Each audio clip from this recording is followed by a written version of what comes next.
Because I Could Not Stop for Death by Emily Dickinson. Structure, summary, analysis. Hello and welcome to the discourse. Because I Could Not Stop for Death is a lyrical poem by Emily Dickinson. It was first published posthumously in the 1890 collection Poems Series 1. This collection was assembled and edited for publication by Dickinson's friends Mabel, Loomis, Todd and Thomas Wentworth Higginson, and it was originally published under the title The Chariot. A lyrical poem is a short poem, often with song-like qualities, that expresses the speaker's personal emotions and feelings. Historically intended to be sung and accompany musical instrumentation, lyric now describes a broad category of non-narrative poetry, including elegies, odes, and sonnets.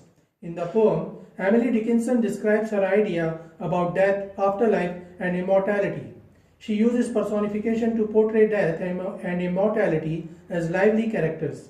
Structure of Because I Could Not Stop for Death. The poem is 24 lines long and composed of 6 stanzas containing 4 lines each. A stanza of 4 lines is known as quatrain. So Because I Could Not Stop for Death has 6 quatrains with no regular rhyming pattern. The poem appears to be written in a regular metrical pattern. The first and third lines of each quatrain contain 8 syllables written in iambic pentameter, while the second and fourth lines are written in iambic trimeter. Emily Dickinson used personification, symbolism, alliteration, allusion, enjambment, and volta in the poem. Themes of Because I Could Not Stop for Death. The major theme of the poem is the inevitability of death. The narrator begins by saying that she could not stop for death, which shows she had not necessarily planned to die, but death came for her anyway. It's not clear if the speaker is already dead or she is traveling towards death. Either way, her death is presented as something natural, strange, and inescapable. The use of stop in the first line could imply that the speaker was too busy living their life to acknowledge death. But when the speaker says death stopping for her, she means death is making a stop to pick her up, similar to a taxi or bus. The first line could also be interpreted as perhaps the speaker could not stop for death because she was too afraid. Death here is presented as something of a gentleman kindly stopping his carriage so that the speaker can climb in to make the speaker comfortable. Death isn't cheery in this poem, but it is also not a terrifying, horrible process. The other theme is immortality, who is also present in the carriage along with death. It's not clear if this is another personified figure, a kind of chaperone, or something more abstract. But the presence of immortality does speak to one of humanity's deepest questions: what happens to people when they die? Immortality is ambiguous here. It could refer to the Christian idea of afterlife, or it could also mean the permanent nothingness that awaits in death. The other important theme is the connection of life and death. Death is in no haste. That is, he doesn't need to hurry to make death happen, because it is an automatic fact of life. In fact, the whole journey has the air of unhurried purpose, as though reaching the destination is a given and that therefore rushing is unnecessary. The carriage stops by a school, fields, and perhaps even the speaker's own grave, stanza 5. These seem to represent different stages of life, starting from childhood and proceeding, like the journey itself, to the inevitable final destination. Summary of Because I Could Not Stop for Death. Stanza 1. Because I could not stop for death, he kindly stopped for me. The carriage held but just ourselves and immortality. The poet personifies death, portraying him as a close friend or perhaps even a lover. In the first stanza, she reveals that she welcomes death when she says, "He kindly stopped for me." The present tone of the poem further suggests that the author is quite comfortable with death.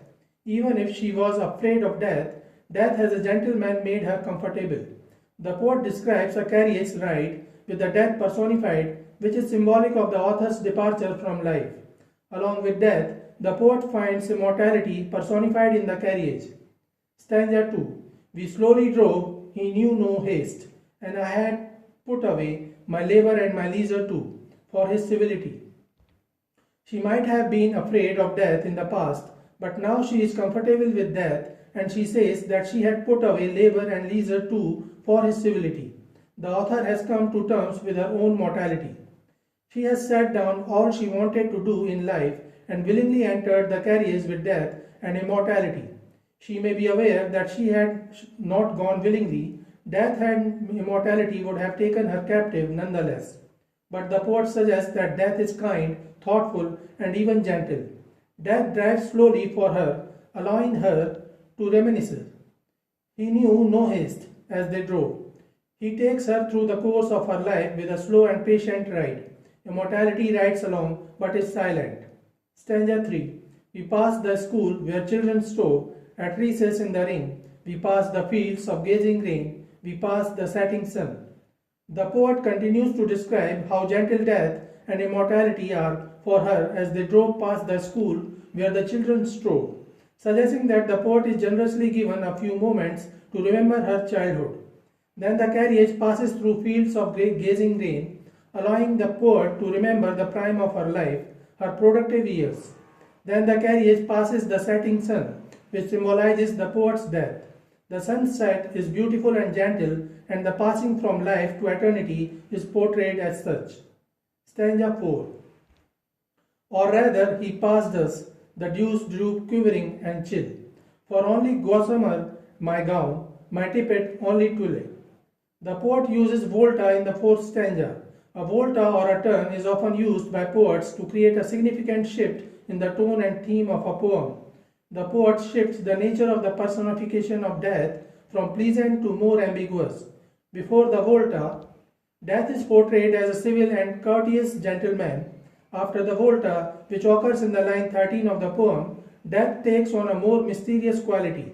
Now that the sun has set, the author realizes that she is quite cold and she shivers. Then she becomes aware that she is undressed. Prior to this moment of realization, the poet felt quite comfortable with death and immortality. After all, she was riding along with them in only her gossamer and her tippet, only tulle, or in other words, in only a sheer nightgown. When the sun sets and the cold damp sets in, she becomes aware of her inappropriate attire. Stanza 5. We paused before a house that seemed a swelling to the ground. The roof was scarcely visible, the cornice in the ground. The poet realizes that she was seduced by death, who appeared to be a nice, gentle lover, but now she faces disappointment. The carriage pauses before her new house, a swelling of the ground. She claims that the roof was scarcely visible and the cornice in the ground. The tone becomes one of disappointment as the author realizes that death is not all she thought it would be. Now as the sun has set on her life and she is standing before her new forever home, disappointment sets in. Death was kind and gentle, like a gentleman suitor. He lured her in with grandiose promises of eternity. Now that she sees her small, damp, eternal home, she feels cheated. Stanza 6. Since then, 'tis centuries and yet feels shorter than the day. I first surmised the horses' heads were toward eternity. Now when the poet realizes that she has been seduced and trapped by death, she feels centuries have passed and yet feels shorter than the day, as life goes on without her. It has been centuries since that moment of realization when she first surmised that death has seduced her, that he had appeared a kindly gentleman at first, but had left her alone in the dark, cold, damp grave. Literary devices in Because I Could Not Stop for Death. Apart from personification, symbolism, and volta, Emily Dickinson also used alliteration, allusion, and enjambment.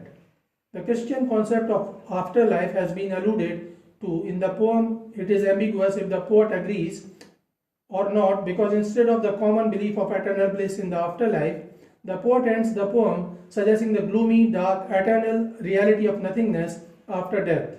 Alliteration is easily visible in the lines such as "He knew no haste" or "My labor and my leisure." The poet also used enjambment within the lines, cutting them off before their natural stopping point. So this is it for today. We will continue to discuss the history of American English literature. Please stay connected with the discourse. Thanks and regards.